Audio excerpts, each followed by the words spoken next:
Good morning. Welcome to Small Water Utility Succession Planning. I'm Jesse Levine, and I'm really excited to have you all here. I will point out a couple of things. If you're on mobile, it's a really good idea for you to also be at a computer. I know that answering polls can be difficult on a mobile device, and you do need to participate in the polls for this particular class, especially if you're trying to get credit. I will announce that we have been approved for both drinking water and wastewater credits for this course, so that's good. We were pending approval, and we fully have it. Yes, hello for those of you who are seeing me for the first time. And anything else before we really dig in? There will be occasions where I want to do sort of like a quick poll, less of a poll, more of a reaction. And for that, there is the react button. It is on the bottom left of my screen, and ideally yours too. So if everyone who's here would do me a favor and thumbs up if you can find the reaction button real quick. This is an encouraging start. Excellent. All right. Well, I think that's everything I wanted to talk about there. The chat, it seems like everyone's finding their way to the chat easily. That's good. Should there be technical difficulties for yourselves or myself, feel free to message Mark Agostini. He is flying tech support today and knows the presentation pretty well, although this is definitely not his presentation, so don't expect him to step in for me. He's not best manning this particular production. All right, let's stop doing this and dig into this.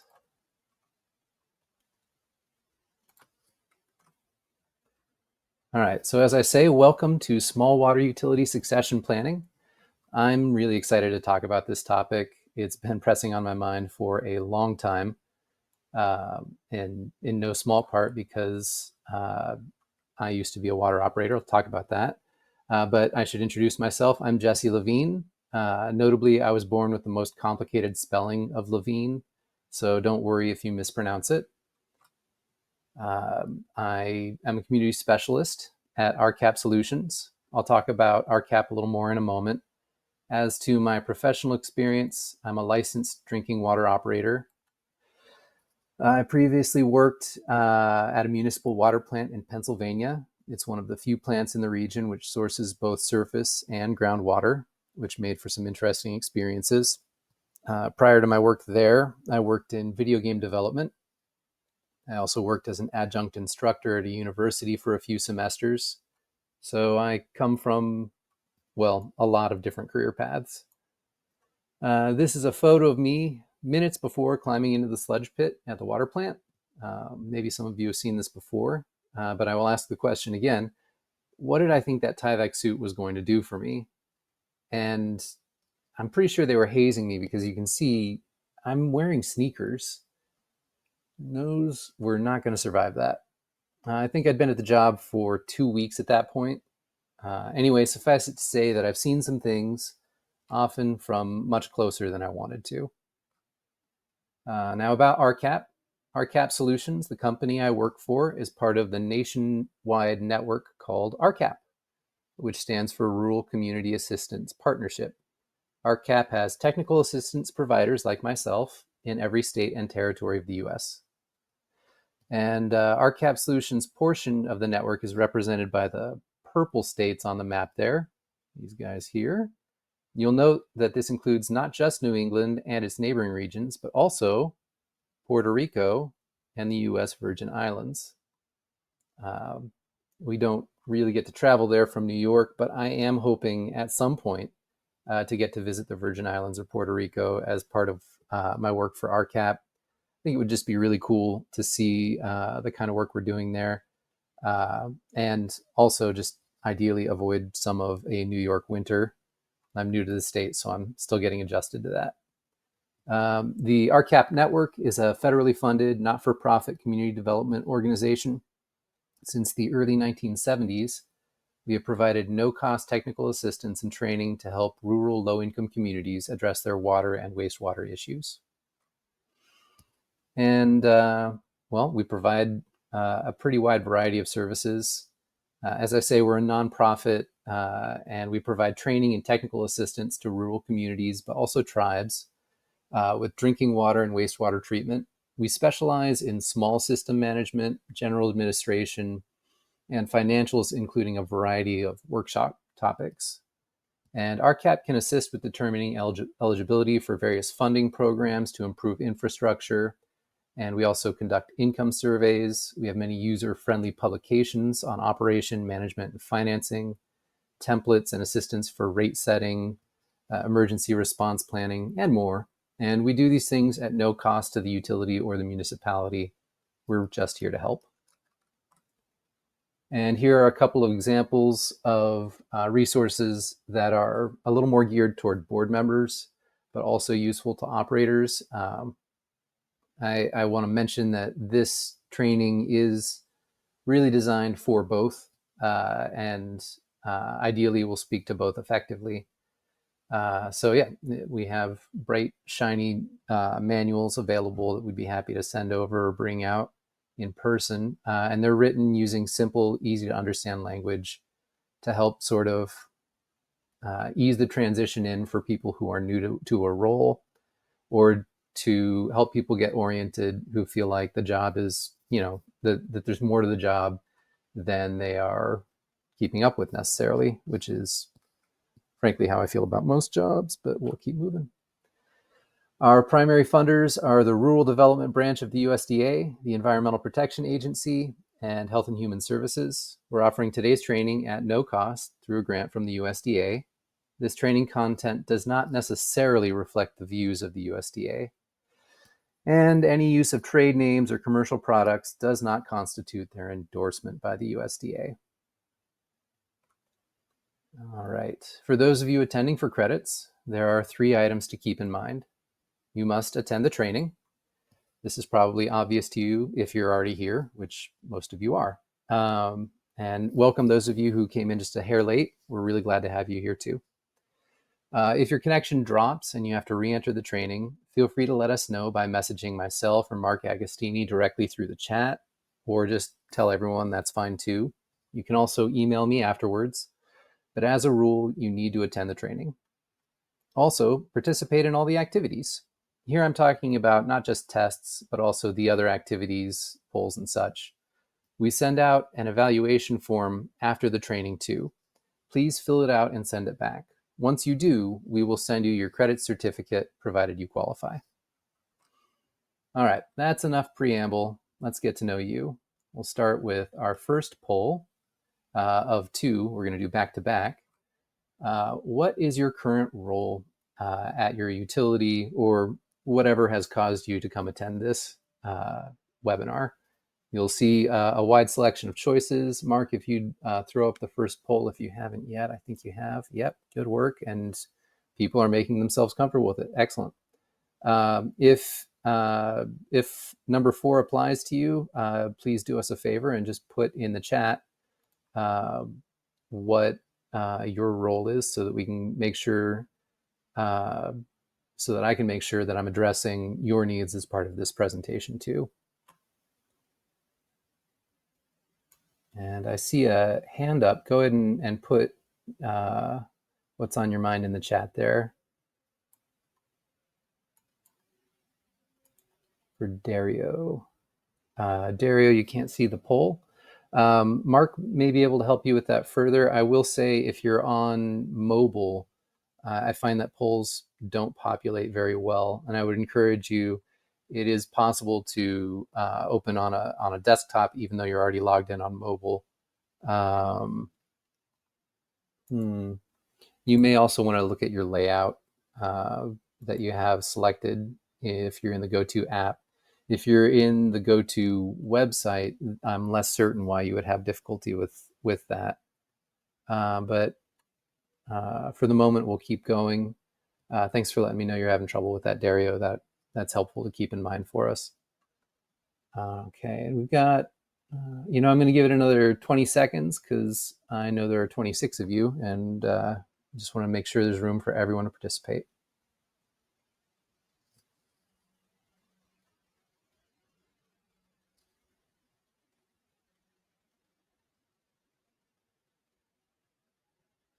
All right, so there we go. You should be able to see the results of the poll in front of you. Most of you are operators. Very cool. Also, quite a few technical assistance providers. This is great. The information in this presentation will be useful to both of those categories. No board members. That's actually not astonishing to me, but I think hopefully for those of you who are operators and taps, well, really for everyone, I think you'll find that at the end of this webinar, that this might be something that you want to encourage your board members to attend. I'm hoping to do another morning and an evening session of this next month or the month after, and it should provide, well, I'll make sure everyone knows when I'm going to do it because scheduling is tricky, but it should provide opportunity for board members to attend if you find that this is something you'd like them to participate in. All right, and that brings us on to the next poll. Oh, you can see that. Let me get this out of your way. Slide and presenter view around here. How many years of operator experience do you have? Now, this question is for everyone as well, because you may not be an operator now, but you may have been one before. So we're looking for 0 to 1 years if you have none. But I'll take this opportunity to mention that the real hope of this class is to give board members and water and wastewater operators awareness and motivation to start talking about the operator shortage with urgency.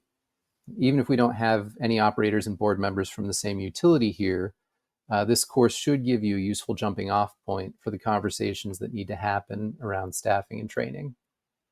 And let's see what we're looking at. All right, a little more prompt from everyone there. Great. I'm going to give it another 15 seconds, and then we will share the results.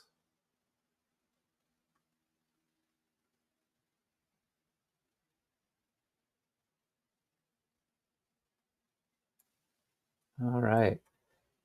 So quite a few folks with operator experience, more than we have current operators on the training. That's really cool. I want to say, especially to those of you in the 5 to 10 and 10 plus years range of experience, thank you for the years that you've invested in our industry. It's one of those industries that I find breeds loyalty in its workers, which is really cool. And I think part of that is because we're doing a public good when we run water and wastewater facilities, when we act as operators. So thank you so much. All right, let's keep moving. And Stephanie, I do see your clarifications there, and I appreciate them. Thank you. All right. Okay, so time for the pretest.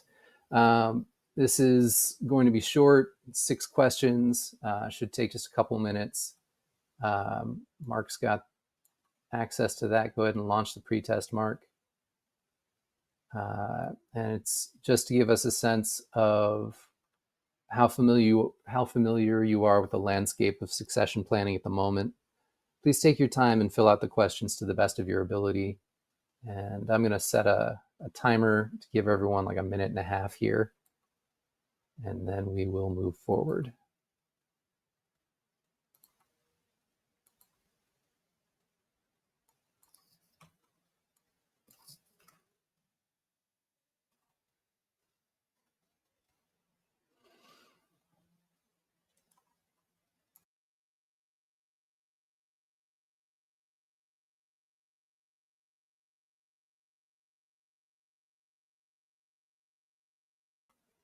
If you find that any of the questions are like the wording is confusing or hard to get a handle on, just feel free to drop any questions in the chat so that I can help in terms of clarifying if something's unclear.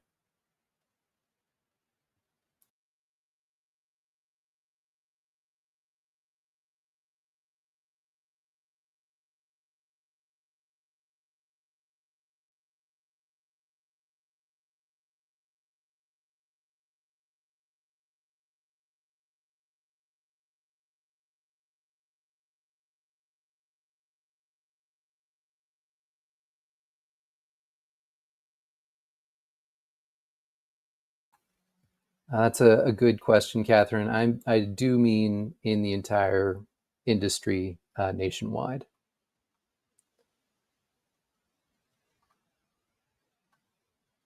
I assume you're referring to question 6.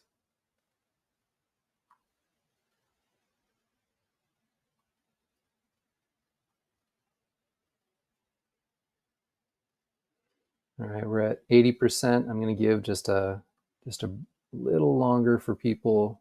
I don't want to cut anyone off who's like, I'm almost there.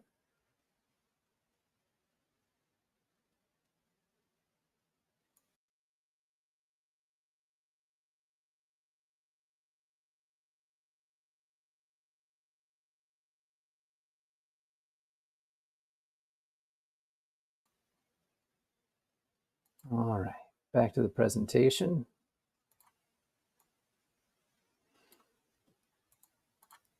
All right, so a typical agenda for a board training looks like this. Granted, we don't have any board members here, but this is designed to be for operators and board members.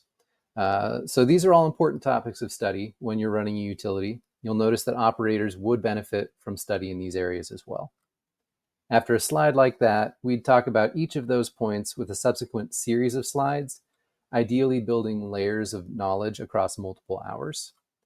And I find these kind of presentations often contain several valuable nuggets of information, but it can be difficult to pick them out. And part of the problem is that it's hard to understand how all of the ideas are connected and what should be prioritized. I mean, 10 key areas, that's a lot to sort through. Fortunately, there's often a summary or highlight slide meant to help set our focus. This particular slide is actually really important in the presentation I found it in. Of all the items listed on the previous slide, these are the 4 which rural utilities most often tell us they struggle with. When you start from these 4 items, a unifying theme becomes apparent, which is why we're going to set aside most of these challenging topics this evening to focus on the single most important item on the list: asset management, because you all have one asset which is crucial to addressing those high priority areas. That's right. Your operator is by far your most important asset. And hopefully this is already obvious to most of you, but in case it's not, let's look at how our operators address those 4 typical high priority areas we saw before. So here's the agenda, folks.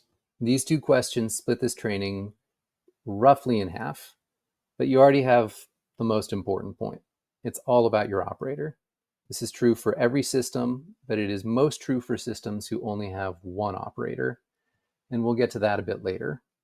I also want to point out none of these 4 categories are about how to run a water or wastewater utility in terms of engineering. We're talking about ways operators are uniquely qualified and positioned to contribute in these categories because of the other work that they also do. So let's look at operational optimization. This is really about 3 things. Make sure we're running things reliably, make sure we're running things effectively, and make sure we're running things economically. That is to say, running without wasting time, money, and chemicals. So who is most likely to know what needs maintenance in our water systems? Where are there wasted resources? Who is trained in operating this technology effectively? Sounds familiar to me. I'd also like to check something real quick. Everybody find that reaction button. If you're an operator and you know what your board members think needs maintenance in your system, please give a thumbs up. And if you don't know, please give a thumbs down.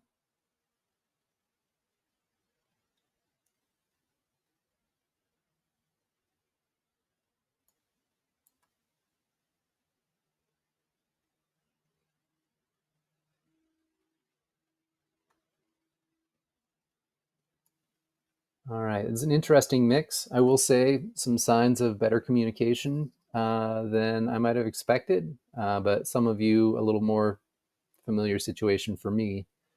Um, at my utility, I never knew what they thought needed work until after the fact. And I don't recall them ever once asking me. If they had, I would have mentioned the fact that the lab air conditioning vents leaked condensation onto the counters where we performed our pH and turbidity tests. It made us look Bush League, especially during tours, um, and it risked ruining a test or valuable lab equipment. Or I'd have talked about the van that didn't accelerate properly and made it really scary to drive up hills or occasionally down them. Or pack pumps that shut off and can't be turned back on if anything bumps the electrical cord. Or the fact that our backwash wasn't working as well as it should, resulting in the formation of mud balls on our filters, reducing run hours and productivity, and leading to wasted water from more frequent backwashes. Now, don't get me wrong, we had things like vans and air conditioning, so I'm grateful, but I wonder how many of the items on this list the board ever even heard about. All right, so we touched on this a bit in the previous slide because these items are pretty tightly interconnected. After all, optimize your operations and you improve your financial viability. Operators know about the maintenance needs of their systems. And even when an operator is caught off guard by something, they will still notice it before everyone else, with the exception of most main breaks. So they have a unique chance to minimize costs around maintenance. On the other end of the spectrum, operators are also in regular contact with the community, especially when they work in the distribution network. They have the ability to help customers understand what they're paying for and why, and they can give the community a heads up on an unexpected or on an expected, rate increase, helping ease the shock they might otherwise experience. All right, so let's take a minute here, not a literal minute, but aside from what I already said about value, please type in the chat how you think operators impact stakeholder understanding and support.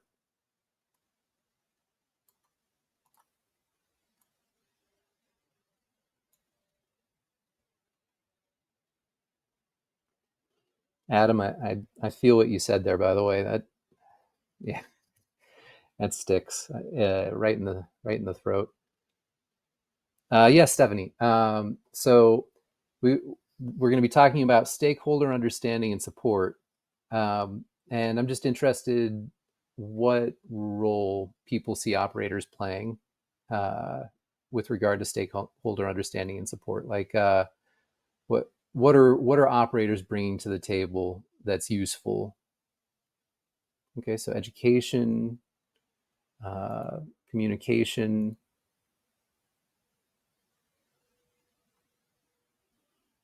They need to listen to us more, Adam. What's interesting is that I'm not sure who they is. Like it could be your like all the stakeholders, sure. So it could be your community, but it could also be potentially board members. Yep, we bring experience, information, education. We see redundancies, Sean. Good point. Uh, board and mayor. Thank you, Adam. All right. So as I said before, I'm going to take the mic back here. Oh man, there's some good stuff in here though. Way to go, guys. Uh, so the way I summarize it is this: uh, they're the best representative of the utility to the community. Um, they're typically in regular contact with the community, and very few customers will call a water plant to ask about lead service lines in the same way that they will stop you on the street to ask you about them. Part of that is because they want to feel like they're talking to the actual expert and not someone in an office somewhere. And the other part is because you're the one they're used to seeing working on problems in their distribution network. The operator feels familiar to a customer in a way that makes them more approachable. And stakeholder understanding and support goes both ways. Every utility board should pay one of its operators to attend every board meeting. The knowledge about the community experience that operators can bring to that meeting is unique and significant. However, it is depressingly common for utility boards to meet without even thinking about inviting an operator to join them. And so a vital perspective is lost at those meetings. Not to mention, well, all the other ways that operators contribute in the 4 categories we're discussing. All right. So this starts to feel like overkill, but operators play a unique role in infrastructure stability too.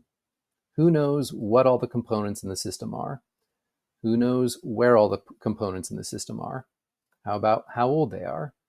How about how they behave? Operators are our first and best source of information on the way our systems work. They feel it when a gate valve breaks. They see it when a new warning light comes on. And they know when the sound of a pump has changed. And I see some of you are already thinking about maintenance in the chat as well. Way to go there. All right, so we're going to do another poll because it's been a few minutes and I like to keep you guys engaged. Let's find out a little more about you. How many operators currently work at your utility? Go ahead and launch the poll, Mark.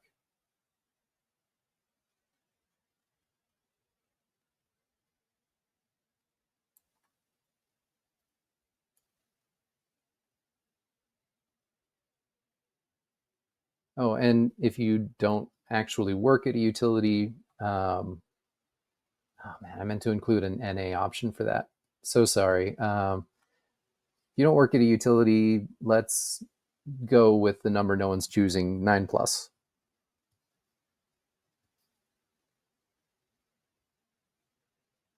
Or 1 is fine, John. Thanks for letting me know.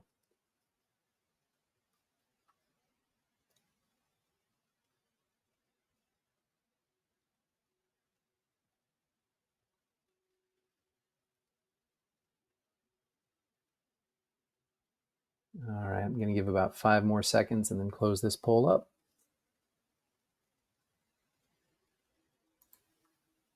So it looks like we've got a decent mix.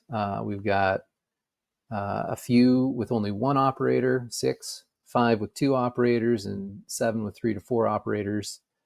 It is encouraging to me that we have systems with more than 1 operator already in place. For those of you who only have the 1 operator, I'm hopeful that this course will help improve circumstances such that maybe you can have an additional operator brought on soon for reasons that will become clear. And Stephanie, 1 to 2. Oh, that's good. I like that. A primary and 1 to 2 secondary operators. Yeah, that's an approach I would advocate for.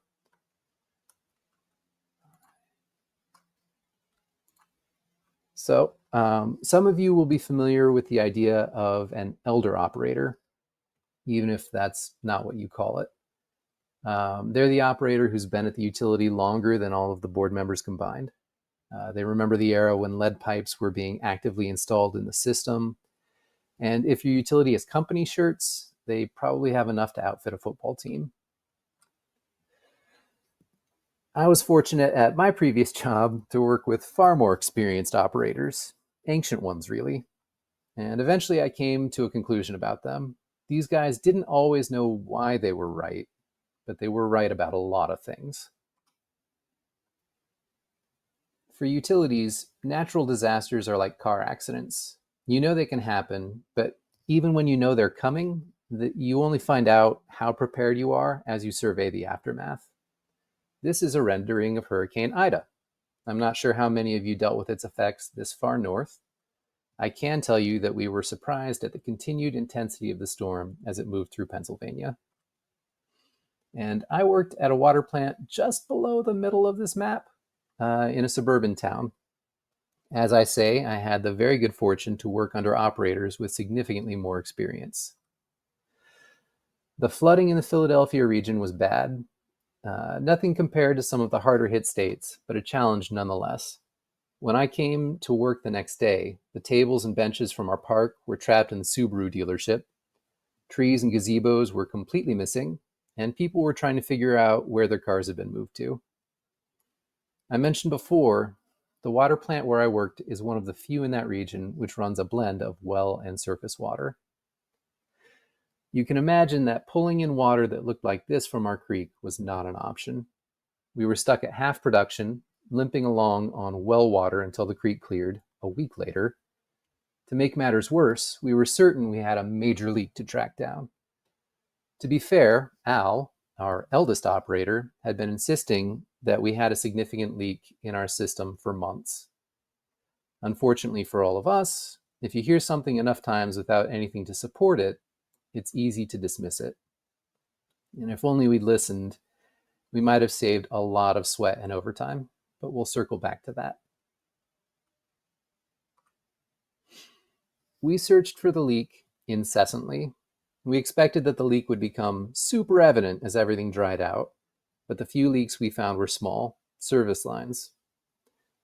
We needed to find something much larger. We were losing about 130,000 gallons of treated water a day, and our tank levels were creeping lower and lower. We needed to find something really big.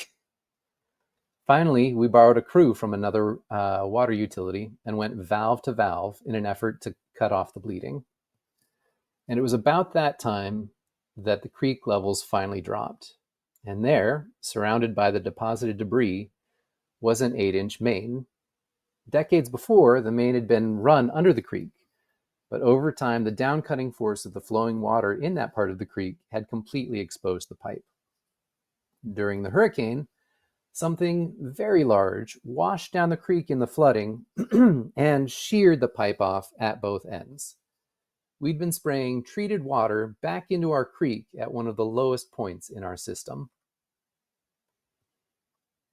Valving off the break was simple after that, but the lessons kept coming. It wasn't just, don't run a pipe through a creek. Two of the more software-savvy members of our staff reviewed a couple years' worth of trends. It turns out we had a similar, though less catastrophic, rain event about 12 months before Ida. Our production rates had been higher ever since, but our storage levels stayed the same. And that's how we realized that Al had been right about the leak the whole time.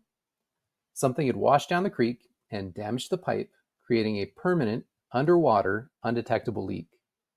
But it wasn't undetectable to a seasoned operator. We were just a little too used to writing off his complaints to go to the trouble of working it out. All right, so having talked about disasters, I'm curious about disasters at your utilities. So let's take a poll.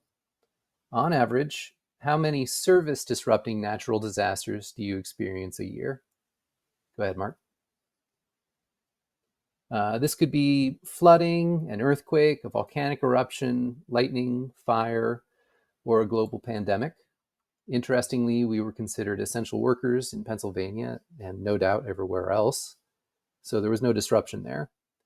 But we're looking for disasters that make it so that a portion of your water system does not receive water. Very prompt here, everybody. All right. I'm going to wait another 30 seconds or so and mute my mic so I can clear my throat.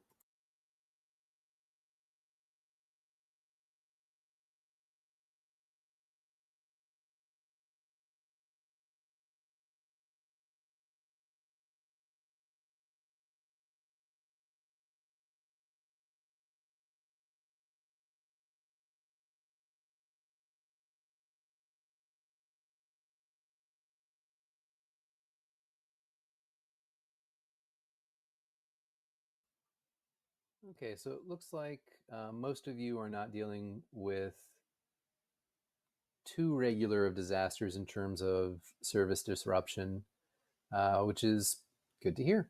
All right, let's move on to, here, I'll show you the results. That's always nice. More often now than before. I agree, Eric. And I have my theories about that, but that's not really what we're here to talk about today. So I'll let that go for now.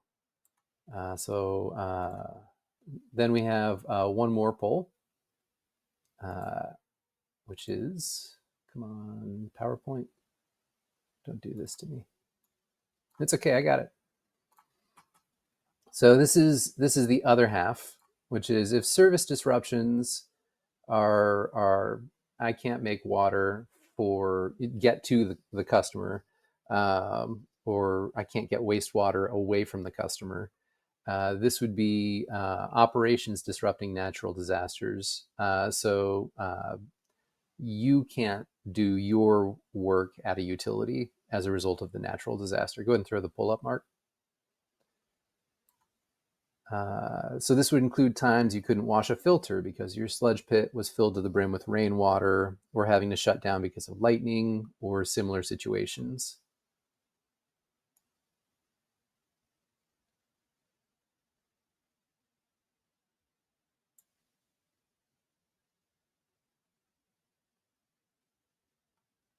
All right.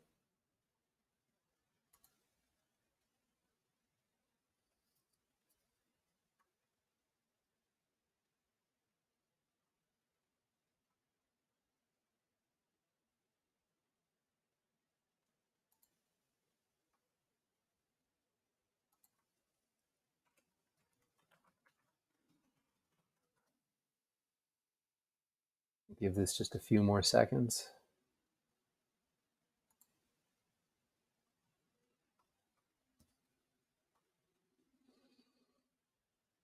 All right. So for most of you, less than one, which is impressive. In my experience, service disrupting disasters happen, but operational disasters happen much more frequently, where at least at my water utility, I was having to scramble pretty regularly uh, to to keep up with what was, whatever the changing circumstances were. So it wouldn't just be Ida, but that is one example. All right, let's get back into the and. All right, so we've talked about how we're all depending on our operators. What's my point? I'm glad I asked.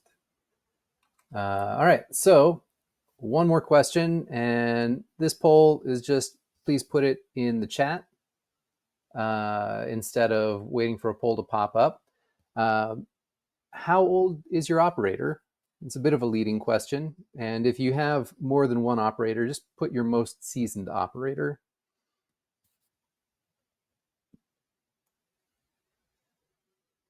That's fair, Stephanie. Yeah, if you don't know, it's fine to put I don't know.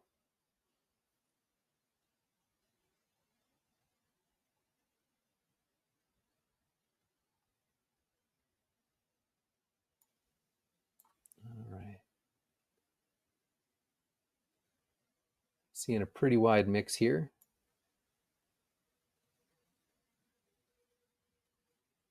Oh, Justin. All right.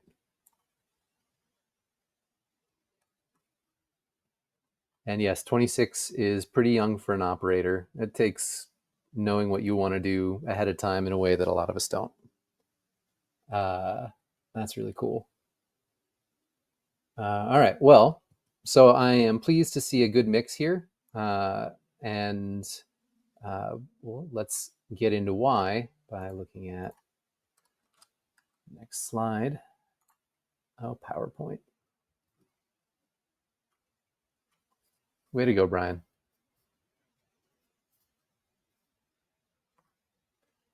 So the reason I ask about age, and I know it can feel like a bit of an impertinent question, but what happens when our operators leave, uh, when they age out of the job?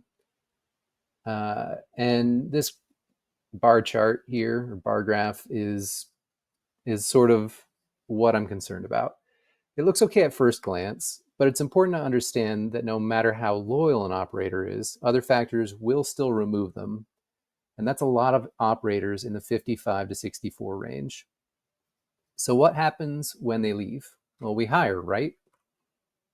But we also have to then think about that hiring a new employee costs. It costs time, money, and effort.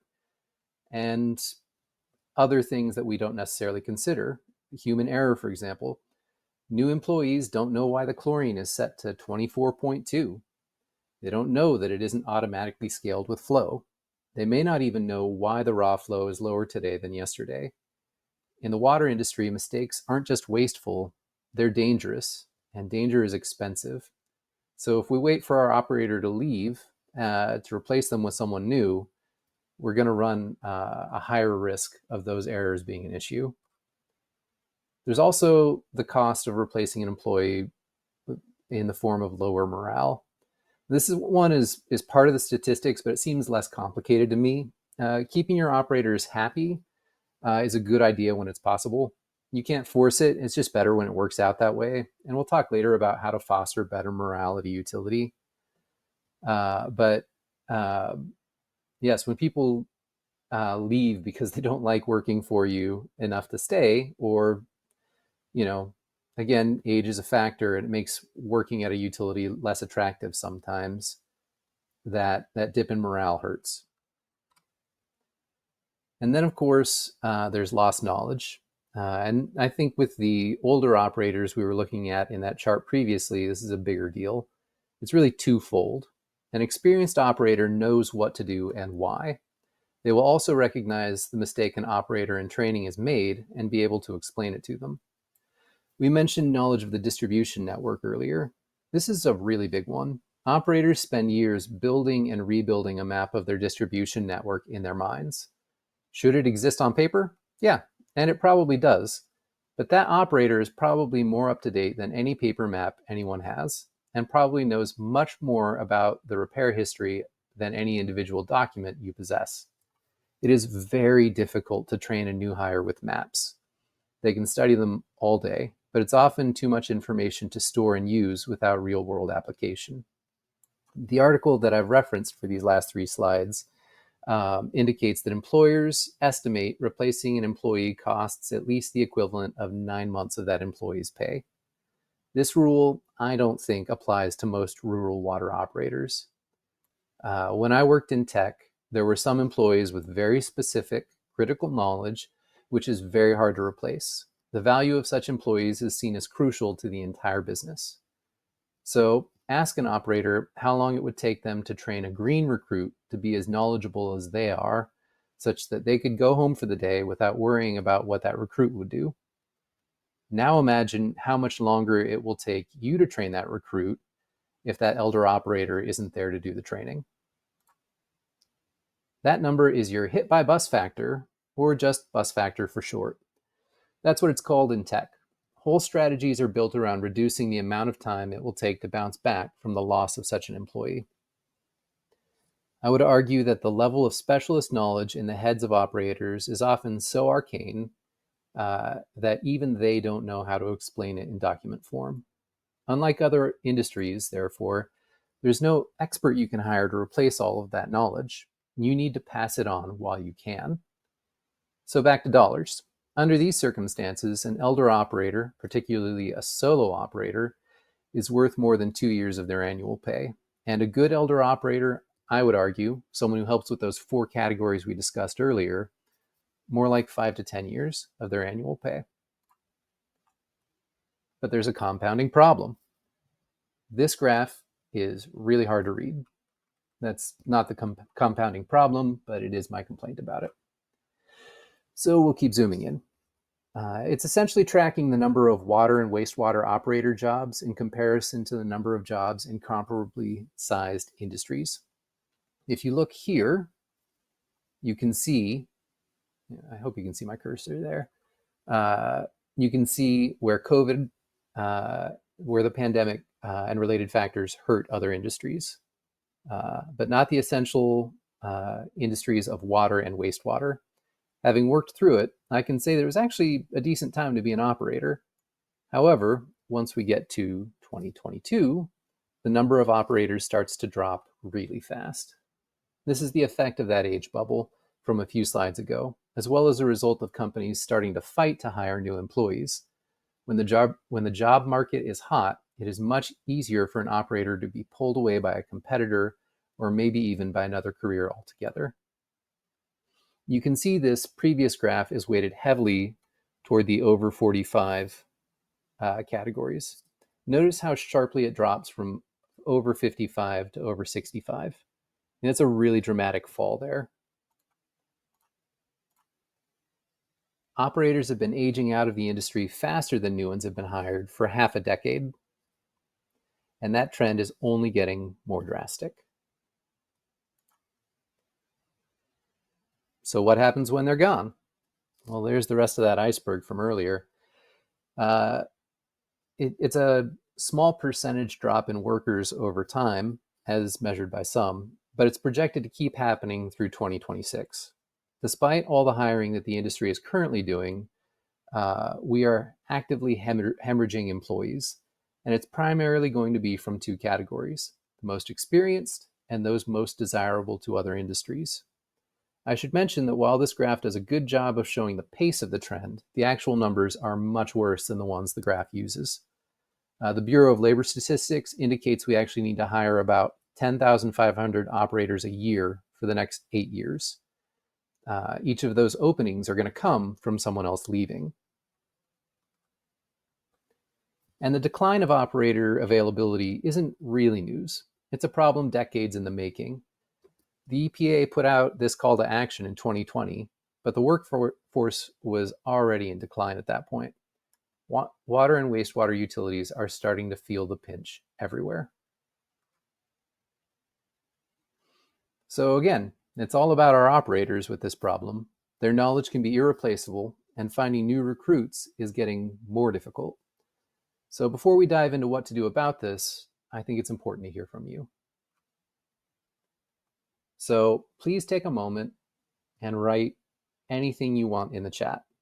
What are your dream items that would make being an operator at your utility more attractive and sustainable? Please, anything you want. I've been working on this problem for a while, and I'm really interested to see what ideas I'm overlooking. This is a no wrong answer situation. I'm not exaggerating when I say that I will wait 60 seconds and you can write any idea you want. Gold-plated trucks, pay for college, free housing, Taco Tuesday. Have at it, post more than once. Anything that comes to you will be considered. Please throw your ideas in the chat. I'll put up a timer.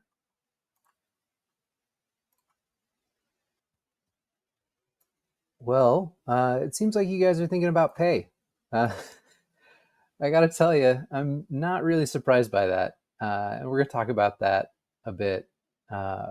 Adam, great call. I like the idea of, well, your response, I think, was aimed at Dario's post, and I think it's a brilliant post. A backup operator whose job is to be able to hop in during emergencies would be great.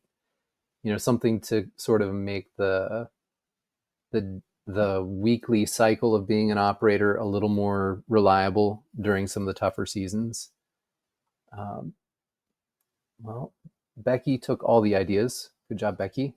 But I agree. There is more to money, more to retention than money. Equipment, being involved in decisions. I did see someone put respect, and while I think that varies from utility to utility in terms of how a person is shown or not shown respect, I think it is a really crucial piece of how you make someone want to be at a job and how you make it easier to hire people for that job.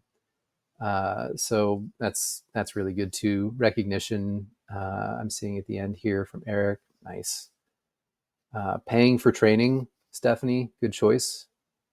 Yeah, more input on decision making. These are really good ideas, and I really appreciate you guys taking the time to contribute in this way and help me to continue to kind of flesh out the things that I'm calling for from the industry. All right, so let's move forward into some of the ideas I've had already. So really, if we're worried about not having enough operators, we're solving two problems. How do we keep the ones we have, and how do we hire new ones? So in terms of keeping them, it's two categories of things. One is just make staying easier. One thing we haven't talked about is the growing regulatory burden on water systems. In many utilities, this burden falls solely on the operator, which was fine back when it was just turbidity. But then we added chlorine, and lead became a concern, plus corrosion control to balance that out, and the increasing rate of bacteriological sampling and other tests adds to the pile, plus all of the response tests that you have triggered if you have a high sample for some reason. And many of these compliance requirements don't have schedules that synchronize, leading to a need to plan several months ahead to avoid being caught off guard. And that's only if new rules aren't introduced. So I would argue that support staff or outsourcing can help share the burdens of testing and compliance. I mean, your operator would still need to be plugged into what's happening with those test results, but it would be nice to take some of the effort of getting the test done off their plate, right? Better equipment. I can't tell you how many times I requested a borescope when I was surveying meter pits for our lead and copper inventory. They're not expensive. I even went to the trouble of finding one online twice so it could be ordered, but it was never enough of a priority for someone to pull the trigger on it. Little things can make the job better for your operators. What's more, that survey work died off after I left. If we had obtained that equipment, I might have been able to use it to train other workers to the point that they'd be confident to continue the work. Instead, the lead inventory deadline approaches and no one is finishing that project. So pay extra close attention when an operator is asking for something specific, be it tools or training.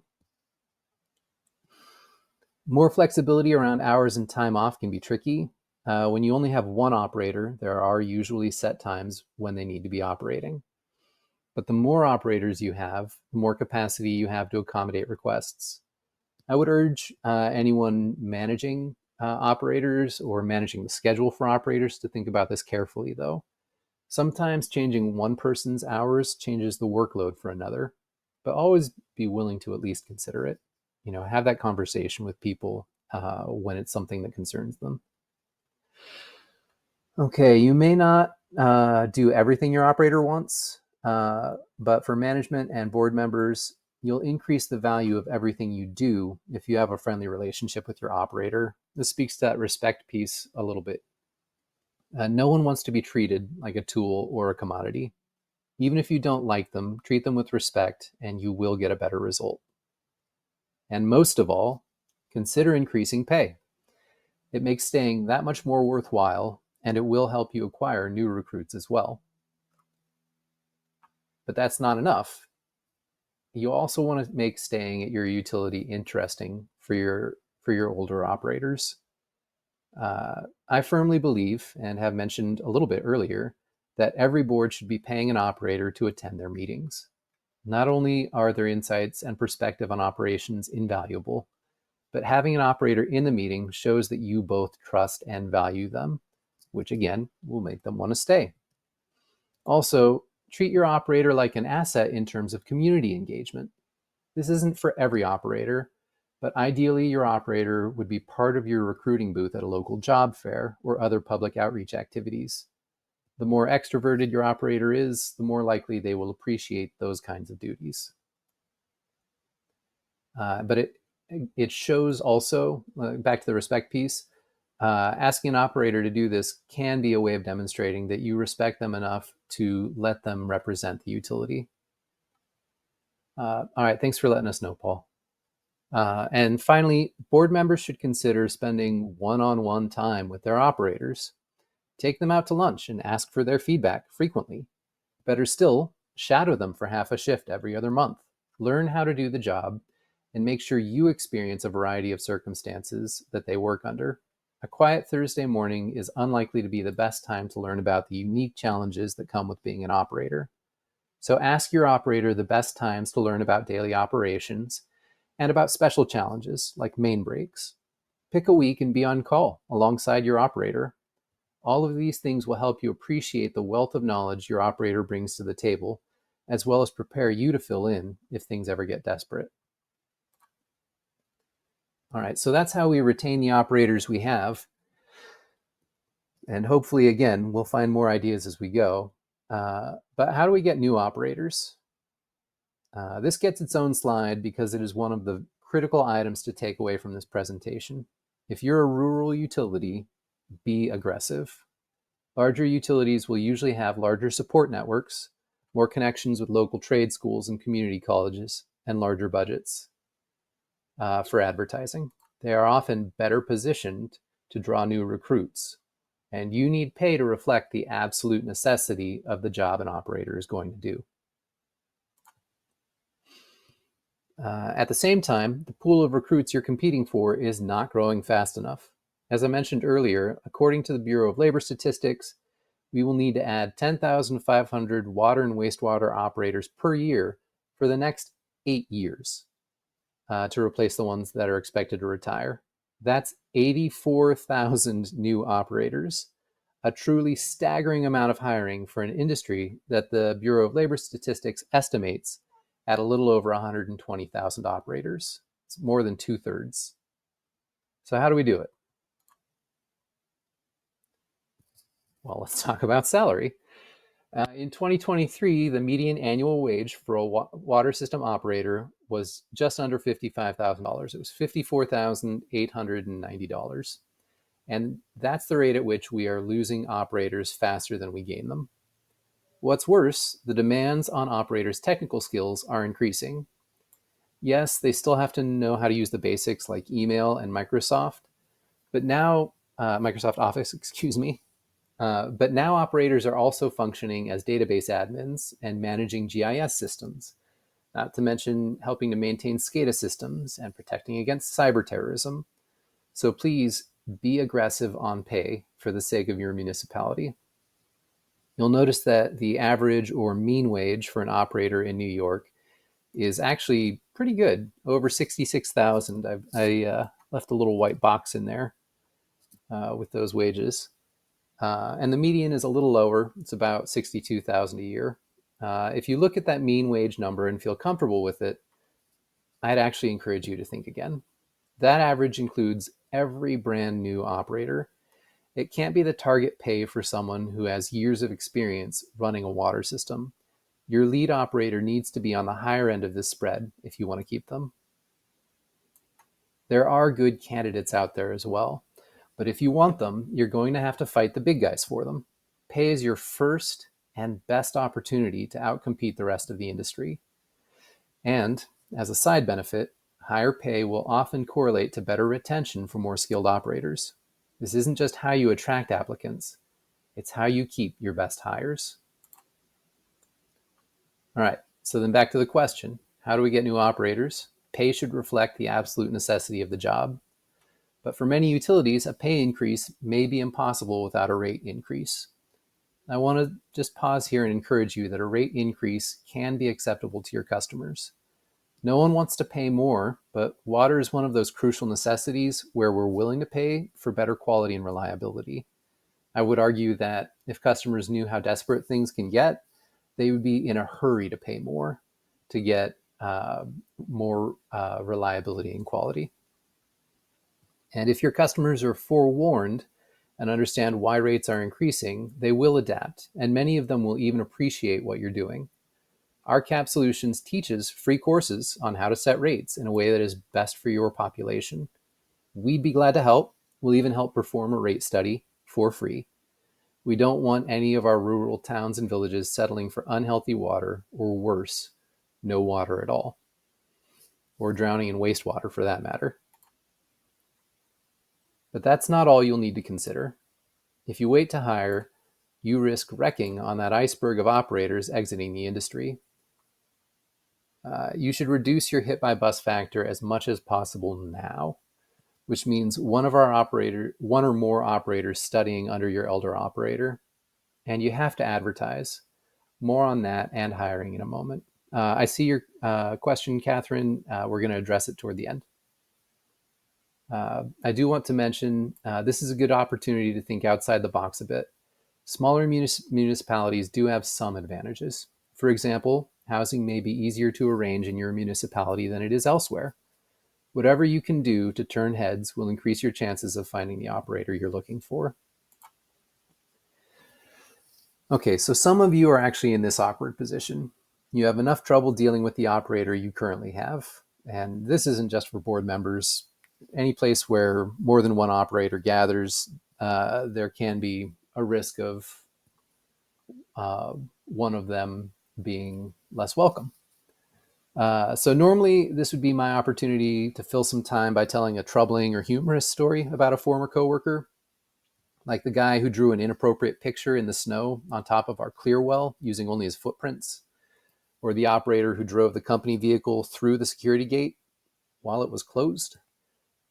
These were inappropriate and even dangerous behaviors, but they were also fortunately never repeated.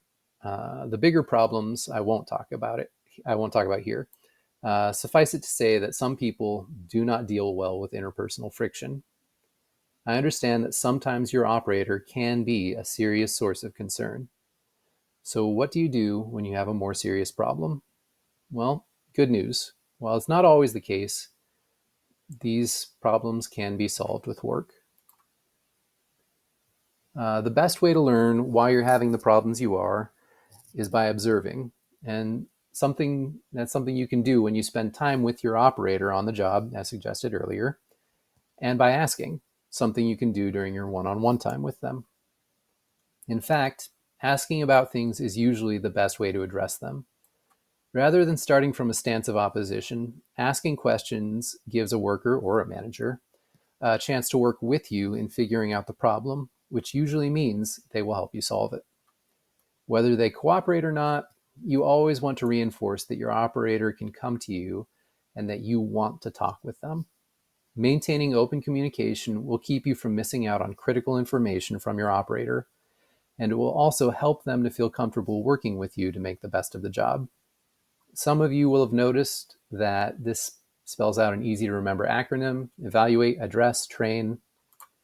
In short, take them out to eat. That's right. It may not be the act of managerial authority you were hoping for, but it is the best fit for most situations initially. If you're not talking face to face with your operator, you're not getting the most out of your operator, and they probably feel like they're not getting anything out of you as a board member. Taking the time to eat together is part of how we demonstrate that we value and respect people. Showing people that we value and respect them will often make them more amenable to listening and speaking openly. This is why my old manager always took his retired elder operator out for lunch when he needed advice or information.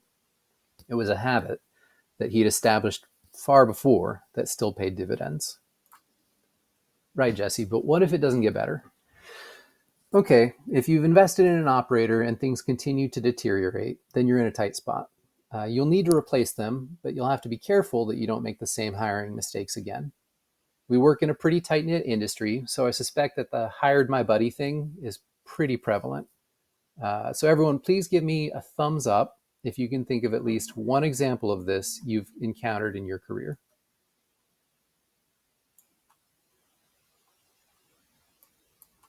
I can tell I've done too much talking without asking for interaction by the pause. All right. Okay. Looks like a lot of us have encountered the someone hired their buddy situation. Almost everyone. All right. And for those of you who haven't, well, that is unexpected and I think kind of cool. So let's talk about hiring. Wait, did I skip something? Excuse me, everyone. Nope, I'm coming to it later. All right, we'll talk about hiring. Settling for the first applicant. Take this piece of advice with a grain of salt. If the first applicant is really a good fit, then go for it. But don't hire them just because they're your only applicant. Patience and effort will attract better candidates. It might take several tries to find the right applicant. As for the My Buddy system, hiring someone you know or someone your friend will vouch for is a common choice. It's cheaper than advertising after all, and it's less work because you don't have to go through all of those resumes that you get when you put a job on Indeed or someplace else online. However, it's a bad look. No one wants to be hired only to discover that all the other employees are old friends with the boss. It makes it hard to believe that you'll be treated fairly, And it makes us wonder if the other employees are actually qualified for their jobs. This is the kind of thing that makes it hard for us to keep skilled workers who have other career options.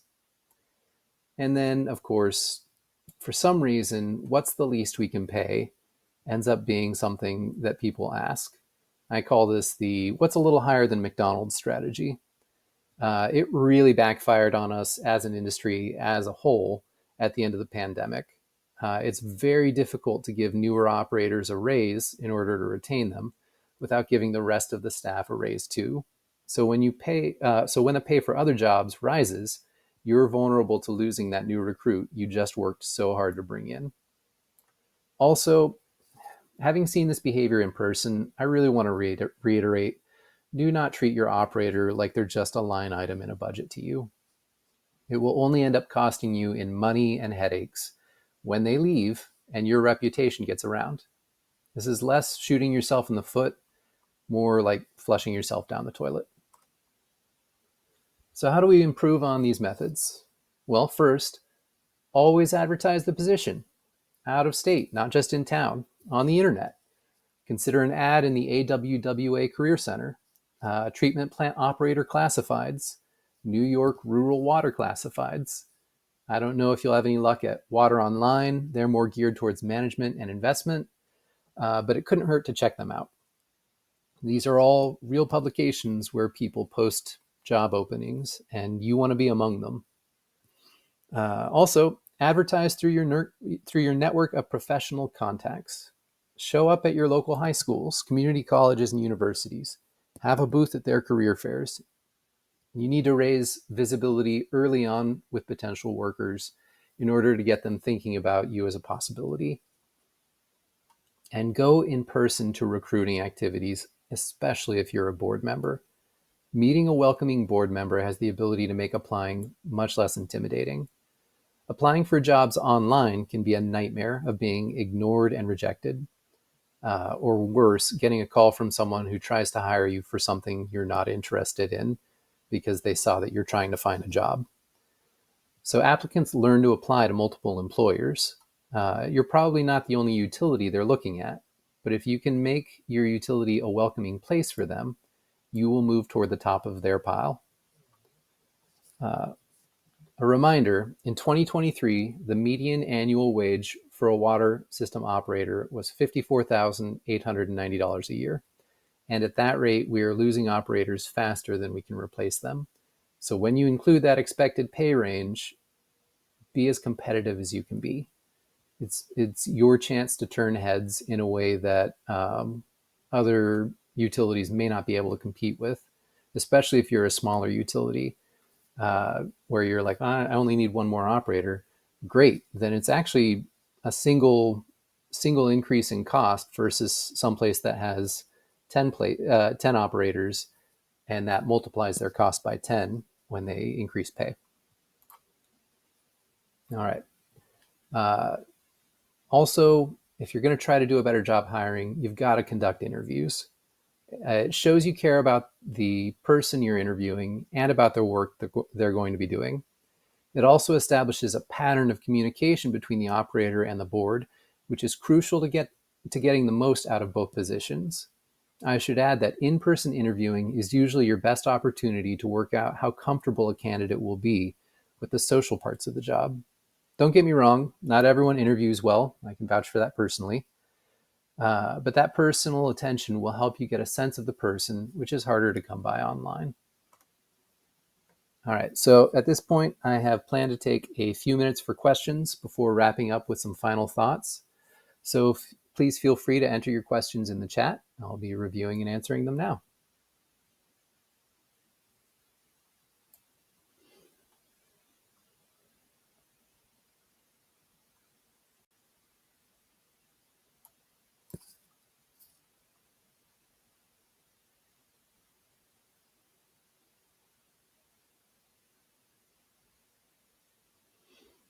Sorry, Brian, I think I must have missed it.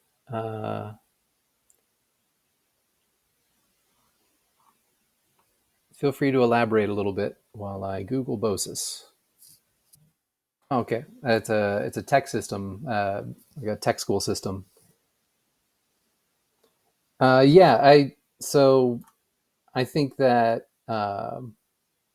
systems like that are actually really crucial to be aware of when they're in your area, because that's sort of an on ramp to exposure to potential workers, and a good way not only to attract workers, but sort of to cue them ahead of time in terms of what you expect them to know about coming into the job.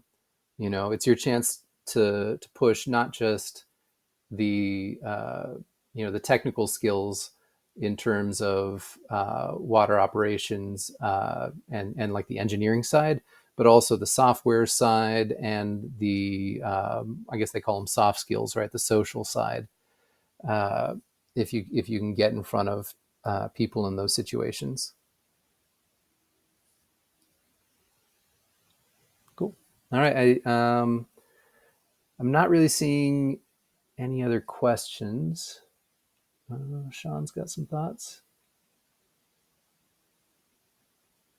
Yep, I do agree. Education at the high school level and lower at this point is very oriented toward the software space in terms of interaction. But uh, yes, people need more hands-on skills.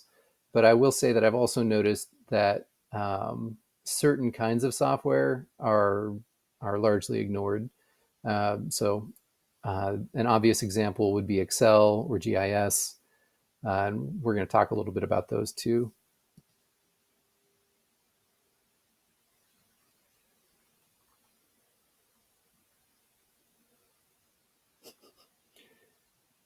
Yep. Turnover at the board level is that's always an interesting situation too. At the water authority I worked at, the board was uh, essentially just decided by the borough. So we ended up with a situation where one of our board members came from the borough because he was causing too much trouble on the board of the borough. And they were like, well, we'll just stick him in water. So, yeah, the trajectory there is sometimes very tricky in terms of, I don't know how to be diplomatic about what I thought about that. Tricky in that sense. Yeah. Well, Becky's got some thoughts about salary updates. Yeah, I agree. Because changing salaries can be tricky, it is important to be aggressive on the things that you can do promptly if you're trying to retain workers. Sean, I see your hand up. Is there anything you wanted to add in here real quick?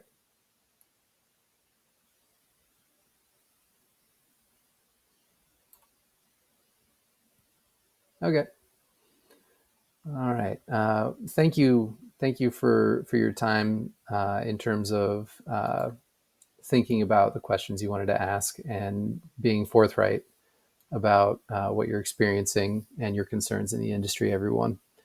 I will say no one has mentioned automation as a solution, so I have a feeling I know what to expect. But let's do a thumbs up, thumbs down. Thumbs up if you think automation will make up for the reduction in operators working in the industry. Thumbs down if you think they won't. It won't. Okay. Well, it's is it refreshing to have everyone on the same page about this ahead of time? Uh, I mean, I was expecting to have questions for anyone who went thumbs up, but we're all thumbs down. And Chad, you're ahead of me on the increase in skill requirements. So yes, in my experience, automation requires better educated and trained operators because they have to understand both how the water system works and how the automation software is programmed to behave, essentially how the software thinks about the water system. I find that anything which gives the operator more data, and especially more reliable data, is a good addition to the system. However, most automation systems are also built and used in a way that encourages trusting the system. So when things go wrong, they can be overlooked for a while, and that means they can go very wrong. I say this as someone who actually really likes automation. In fact, I'm going to use an automation system that I programmed in Excel to send out the credit certificates for this course to the people attending. So yes, I think automation is great and should be carefully embraced. But if I have to be careful with something as simple as sending out automated emails, how much more necessary is human oversight in the world of water utilities? Also, since the regulatory burden on water systems continues to grow, the operator workload seems to be growing faster than automation can keep up with. Uh, it's an important help, but it doesn't solve the problem of a shrinking workforce. All right, so let's talk about these external resources. I think some of you have asked about these as we've gone along. Uh, the Bureau of Labor Statistics was established in 1884. They've studied changes across all kinds of industries and jobs for a very long time, and they've become very good at it. This is where I got that map of average wages by state. We can even open it up and have a peek.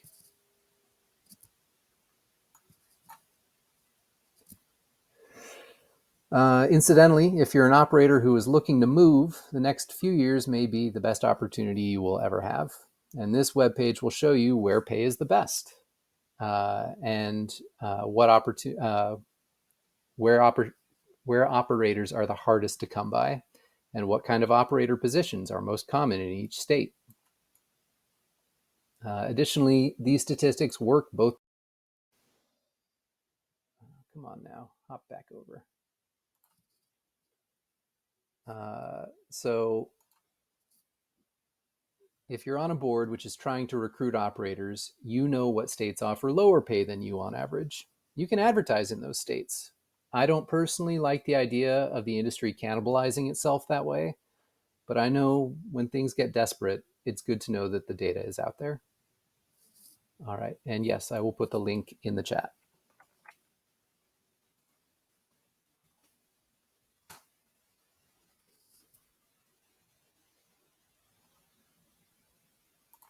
All right, and there are actually several links there because I have used several references in my slides, and I'll make sure to include them all.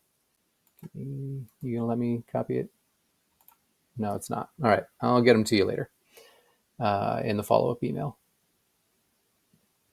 And then other external resources. OStarNet Online is an excellent resource for understanding the changing job requirements operators face. It's geared toward people trying to find work coming out of high school or college, but it contains a lot of really useful information. Someone's saying they can't see my screen. What do you see?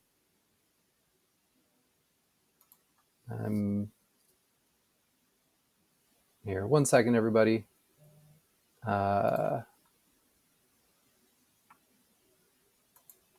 Yep, I've lost screen share. 1 second, and we're back. Okay, so our OStarNet Online is a great resource for people who are coming out of high school or college and looking for work. And it basically addresses all of the skills that might be considered useful when it comes to starting in a new industry. And one of the things that I think they're really useful for, though, is for being able to address how the technical challenges for operators continue to grow. So I'll drop this in the chat too.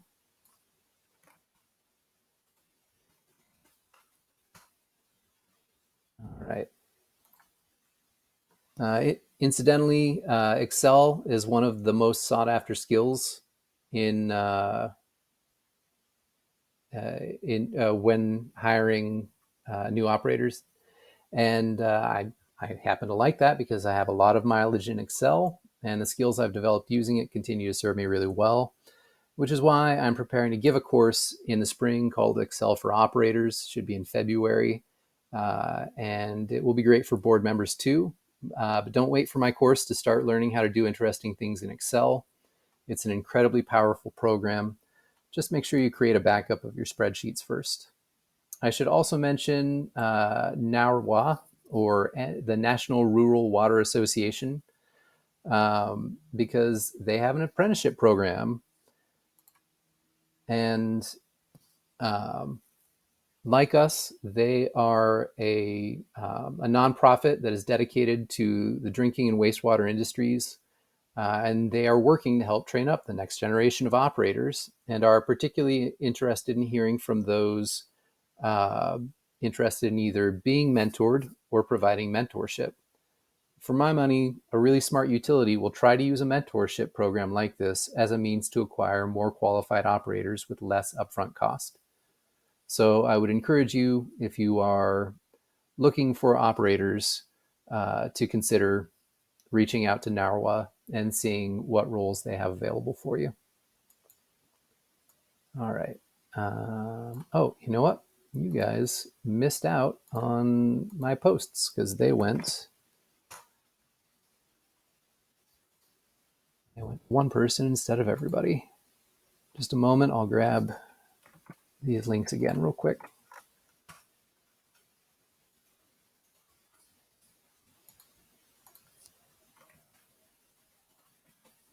All right. Now, I know you're all tempted to click on links and find out about websites, but actually, I have to ask if you'll hold off for just a moment because it's time for the post test. Mark, go ahead and pull that up, please. Please take your time and fill out the questions to the best of your ability.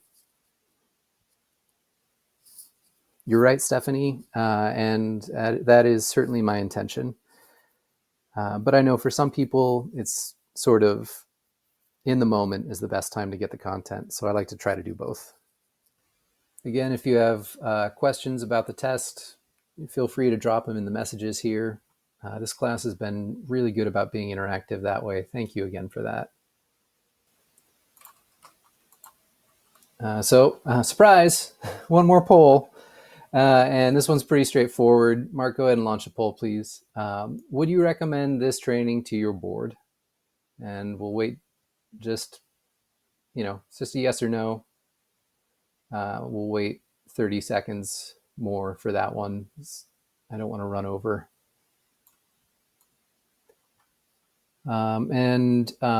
For those of you who said yes, if you have a second still to put in to the chat, what elements you felt like were important for your board members. And for those of you who answered no, I'm also actually really interested to hear why not.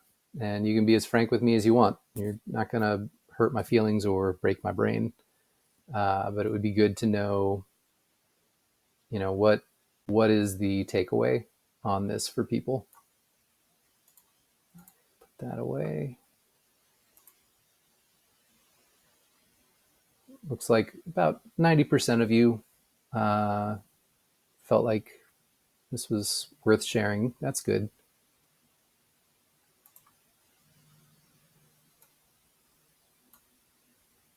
All right. Well, if you can put in your reasons, that's great. And if you're not interested in that, that's okay. I'm not really trying to hold anyone's feet to the fire. In terms of final thoughts, I'll probably never actually run out of them. So that said, I do have 3 I want to leave you with. If you take nothing else from this course, it's all about your operator. Be flexible to keep the ones you have, and be aggressive and diligent to hire the ones you need. Thank you, everyone, for attending. This is my email. I'll link it in the chat. Please use it. I would really appreciate feedback, complaints, random comments, suggestions, really anything you want to say to me. This is my first time putting together a course like this for RCAP Solutions, and I really want to improve on what I'm doing in every way I can for the next class that I teach this curriculum for, but also for the next course that I create. So thank you very, very much. There will be an evaluation as well. You're welcome to put all of your feedback there. Remember, you're going to need to fill out your evaluation before you'll get your certification. And I think, do we have to launch that part? No, that's gonna pop up immediately afterward. So to that end, you're all done. Thank you for your time here. You're welcome to stay and leave a few comments as I close up the chat and the rest of the presentation. But it's been a pleasure talking with all of you today, and I'm really grateful for your time. Thank you.